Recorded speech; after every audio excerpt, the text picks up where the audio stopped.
जिस कौम की गरीबी और लाचारी की हालत आजाद भारत में बदनुमा दाग बन चुका हो, उस कौम को कमर हिलाने से ही फुर्सत नहीं मिल रही है। जो कौम एक दिन के मुशायरे के लिए लाखों रुपए पानी की तरह बहाने में यकीन रखती हो, उसे स्कूल की क्या जरूरत, उसे कॉलेज की क्या जरूरत, उस कौम को यूनिवर्सिटी की क्या जरूरत। पर नहीं साहब, बिल्कुल नहीं। स्कूल, कॉलेज, यूनिवर्सिटी ये सब। अस्सलाम वालेकुम दोस्तों, कैसे हैं? उम्मीद करता हूं इंशाअल्लाह आप सब खैरियत से होंगे। अल्लाह आप सबको हमेशा खुश रखे। मैं आपका भाई मोहम्मद इफरान आज एक गैर मुस्लिम बहन का एक अहम वीडियो लेकर हाजिर आया हूं। इस वीडियो का दिखाने का बस एक ही मकसद है कि एक गैर मुस्लिम होकर मुसलमानों को बताया कि हमारे नबी सल्लल्लाहु अलैहि वसल्लम ने सबसे ज्यादा जोर किस चीज पे दिया था। तो आज आइए इस वीडियो में सुनेंगे इस बहन की जुबानी। तो आप सबसे गुजारिश है दोस्तों कि इस वीडियो को एंड तक देखें और मुकम्मल जानकारी लेकर जाए। तो आप सबका टाइम न लेते हुए इस वीडियो को शुरू करते हैं दोस्तों। जिस कौम की गरीबी और लाचारी की हालत आजाद भारत में बदनुमा दाग बन चुका हो, उस कौम को कमर हिलाने से ही फुर्सत नहीं मिल रही है। जो कौम एक दिन के मुशायरे के लिए लाखों रुपए पानी की तरह बहाने में यकीन रखती हो, उसे स्कूल की क्या जरूरत, उसे कॉलेज की क्या जरूरत, उस कौम को यूनिवर्सिटी की क्या जरूरत। पर नहीं साहब, बिल्कुल नहीं। स्कूल, कॉलेज, यूनिवर्सिटी ये सब फालतू लोगों के काम। जो कौम अपनी बहन बेटियों के हिजाब और दुपट्टे की हिफाजत नहीं कर सकती, उस कौम से क्या ही उम्मीद की जाए। कम से कम मुसलमानों को इकट्ठा होकर अपना स्कूल और हॉस्पिटल ही खोल लेना चाहिए। एक तो ऐसे ही अपने बच्चों को स्कूल भेजने से ये लोग 13-22 करते हैं। हिजाब के विरोध होने के बाद इन्होंने लड़कियों को स्कूल भेजना ही बंद कर दिया। अगर इतने जज्बात भड़क रहे हैं तो चंदा इकट्ठा करके स्कूल बना लीजिए। अपने बच्चों को टीचर और प्रोफेसर बनाइए। अपने बच्चों के लिए हर इलाके में ना सही कम से कम कई गांवों का चंदा इकट्ठा करके एक हॉस्पिटल और एक स्कूल तो खोल ही सकते हैं। इस वक्त तो पूरी दुनिया में गजा और फलस्तीनियों को याद किया जा रहा है, पर हमारे साउथ एशिया में क्या गजब की नौटंकी देखने को मिल रही है। खासकर हिंदुस्तान, पाकिस्तान और बांग्लादेश का मुसलमान ऐसे रास्ते पर चल पड़ा है जिसका कोई मंजिल ही नहीं है।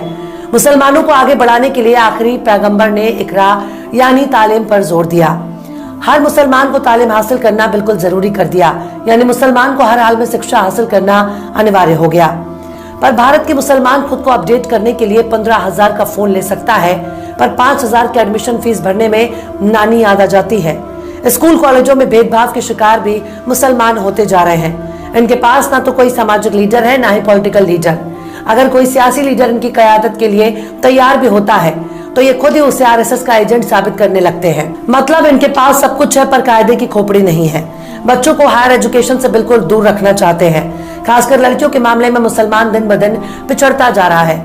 ये एकजुट होकर दरगाह बनाने के लिए पैसा इकट्ठा कर सकते हैं, एकजुट होकर कव्वाली के लिए चंदा वसूल कर सकते हैं, एकजुट होकर मुशायरे के लिए चंदा बटोर सकते हैं, एकजुट होकर महज एक रात के लिए बड़े शायर को बुलाने के लिए 5 लाख का चंदा इकट्ठा कर सकते हैं, पर एकजुट होकर खुद के लिए स्कूल, कॉलेज, यूनिवर्सिटी बनाने के लिए पैसा इकट्ठा नहीं कर सकते।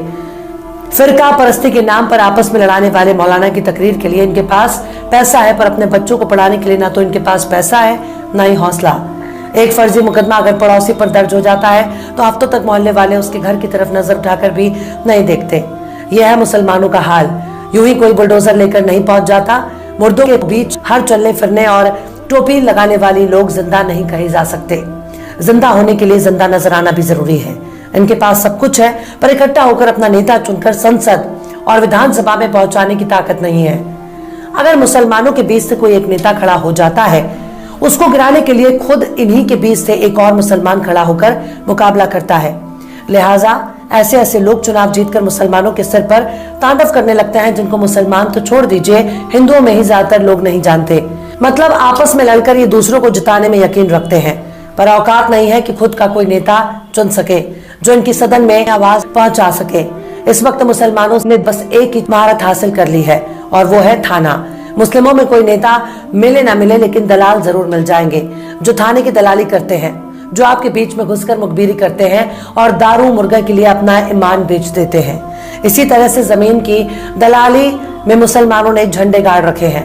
अगर शहरों की बात की जाए तो इनको पैसे की इतनी हवस है, ये दाढ़ी टोपी कर दलाली करते हैं ताकि दूर से कोई भी इनके बहुत बड़ा मुत्तकी और परहेजगार आदमी समझे, पर इनकी दाढ़ी के पीछे सारे ऐप छिपे हुए हैं। मिसाल के तौर पर दिल्ली का ओखला देख लीजिए। जब से दिल्ली और दिल्ली के आसपास के इलाकों में हिंदू मुस्लिम के बीच नफरतों का सिलसिला शुरू हुआ, तब से ही हर कोई सीधे ओखला में आना चाहता है।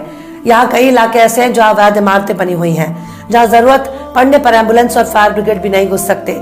ऐसे ऐसे इलाकों में किराए पर कमरे और फ्लैट की दलाली इतनी जोर शोर से चल रही है कि ऐसा लगता है कि मोमानो मुसलमान इलाके के नाम पर आपको गर्दन काट कर पैसे गाली लेने लगेंगे। दरगाहों के बाहर इन लोगों की बड़ी बड़ी दुकानें मौजूद हैं, जहां ये रूहानी इलाज के नाम पर अपना धंधा चला रहे हैं।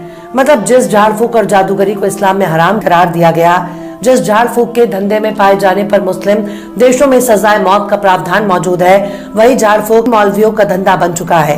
झाड़ फूक के नाम पर ये लोग जिन्नातों को अपने वश में करने का दावा करते हैं, पड़ोसी को पड़ोसी का दुश्मन बना देते हैं, भाई को भाई के जानी दुश्मन बना देते हैं। और अगर इनके पास इतनी ताकत है तो इजराइल जाओ और नेतन्याहू का डायपर निकाल कर लाओ।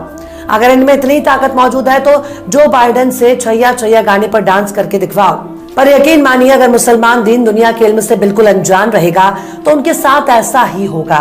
मुसलमान चुपचाप खुद का स्कूल, कॉलेज, यूनिवर्सिटी, यहाँ तक कि हॉस्पिटल भी बना सकते हैं, पर इसके लिए मुशायरे से दूरी बनानी पड़ेगी।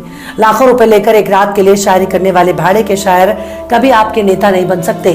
पीर मौलवियों और तकरीर करने वाले मौलानाओं के पीछे पैसे बर्बाद करने से अच्छा है कि खुद के लिए स्कूल तैयार करो, अपने बच्चों को बड़े से बड़ा कारोबारी बनाओ, वरना आपकी औकात केवल सरकारी फाइलों में कैद हो जाएगी। इसलिए दहेज के पीछे मत भागो, पहला वाला प्यार के चक्कर में मत भागो, इश्क मोहब्बत की पैतरेबाजी में मत फंसिए, अपनी मंजिल की तरफ दौड़ लगाओ, वरना तुम्हारी आने वाली नस्लें तुमको लानत भेजेंगी।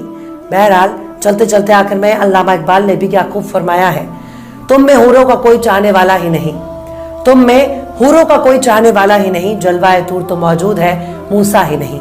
फिलहाल इस वीडियो में बस इतना ही। ये वीडियो आपको कैसा लगा कमेंट बॉक्स में आप जरूर बताइएगा। वीडियो पसंद आए तो लाइक करें। वाकई एक एक बात दिल को छूने वाली इनकी, इन बहन की। हर्षिता मिश्रा जी हैं रिपोर्टर साहिबा, मुसलमानों का हक की आवाज़ उठाती हैं, मुसलमानों के हक में ही बोलती हैं ज़्यादातर। ये गैर होकर के हमें जगा रहे हैं, बताइए, गैर होकर हमें जगा रहा है। मुसलमानों वक्त है, अभी सुधर जाओ। बहुत पैसा है मुसलमानों तुम्हारे पास, बहुत पैसा। मैं यकीन के साथ, मैं दावे के साथ इस बात को कह रहा हूँ, मुसलमानों के पास बहुत पैसा है। तुम्हारे बच्चों का मुस्तकबिल तुम्हारे हाथ में है, समझ जाओ, अभी भी समझ जाओ, अभी वक्त है, समझ जाओ। अल्लाह की बारगाह में दुआ है, अल्लाह तबारक व तआला मुसलमानों को सही समझ अता फरमाए, अल्लाह पाक दीन की सही समझ अता फरमाए, दुनियावी सही समझ अता फरमाए, अल्लाह पाक अपने बच्चों की सही तरबियत करने की तौफीक अता फरमाए। अस्सलामु अलैकुम व रहमतुल्लाहि व बरकातुहू।